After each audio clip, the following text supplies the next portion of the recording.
Entre ça et son doigt d'honneur du week-end dernier avec tous ces dérapages, c'est plutôt pilote de rallye qui devrait faire. Willy Revelli met les points sur les i, matin, midi et soir sur votre France Bleu ou francebleu.fr. Oh, quelle entrée en campagne extraordinaire. T'as vu ça en une journée? Mon ricounet, mon petit coquelet déplumé préféré, Éric Zemmour bien sûr, a lancé une vidéo à midi qui, rien qu'en droit d'auteur non payé, lui coûtera tout son budget de campagne.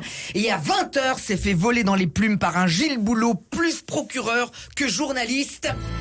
Maintenant, je suis candidat. Je ne suis plus polémiste. Oui, depuis sa vidéo, Zemmour ne s'exprime qu'avec du Beethoven, dans une 7e symphonie spécialement composée par un Allemand en haine des Français avec qui il y avait la guerre à ce moment-là. Pour quelqu'un contre Zemmour qui au contraire chérit la France, ce choix est un peu bizarre, mais enfin bon, on n'est plus à ça près, hein. Maintenant que je suis candidat, je ne suis plus polémiste. Ne me parlez plus de ce que j'ai pu dire ou écrire avant. Mais il a raison, merde. Il faut séparer le macho réac du candidat. Vous voyez, moi, quand je reverrai Jean-Luc Lahaye dans Star 80, eh ben, je serai le premier à tout séparer et à reprendre en cœur avec lui son tube Papa Plotter, tu vois, j'en ai rien à foutre, voilà. Très bien. À la sortie du 20h, t'as vu, après, mon ricou a traité Gilles Boulot. Procureur. Connard! Voilà, dis donc, entre ça et son doigt d'honneur du week-end dernier avec tous ces dérapages, c'est plutôt pilote de rallye qui devrait faire. Oh, je le revois encore à Marseille, là, hein. Ah, là, en train de le faire, son petit doigt d'honneur, là, avec sa petite tête qui dépasse à peine du siège. On aurait dit E.T. IZ, immigré, Raison, voilà.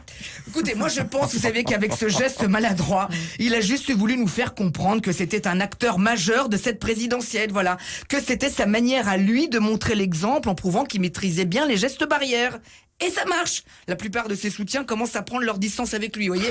Même Jean-Marie Le Pen trouve qu'il y va un peu fort. C'est quand même dire. Putain. Écoutez, moi je suis sûr que maintenant qu'il s'est présenté officiellement, il va se présidentialiser, prendre de la hauteur. Parce que jusqu'à présent, un mec qui se balade dans des quartiers difficiles, qui fait joujou avec des armes à feu, qui met sous tension la police et qui fait des doigts d'honneur, ça fait plus rappeur que candidat à la présidentielle, hein. Mais tu vois, malgré tout ça, moi je sépare toujours le candidat qui parfois se laisse aller aux outrances de l'électeur qui parfois se sent abandonné. Le candidat à bout dans l'extrême de l'électeur qui est tout simplement souvent extrêmement à bout.